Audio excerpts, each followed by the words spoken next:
आणि राज्यामध्ये एमआयएमचा सुद्धा जोरदार धडाका पाहायला मिळतोय। 11 महानगरपालिकांमध्ये एमआयएमचे तब्बल 58 उमेदवार विजयी झालेत।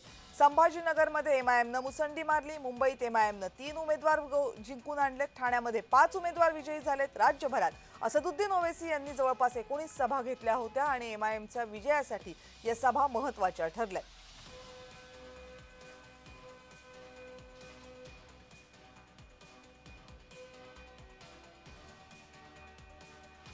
नांदेड महानगरपालिकेपासून सुरू झालेला एमआयएमचा प्रवास आता राज्यभरामधल्या 11 महानगरपालिकांमधल्या विजयापर्यंत पोहोचलाय। मुंबई असेल, ठाणे असेल, छत्रपती संभाजीनगर असेल आणि मराठवाड्यातल्या इतर महानगरपालिका असतील जिथे एमआयएमने चांगली मुसंडी मारली आहे।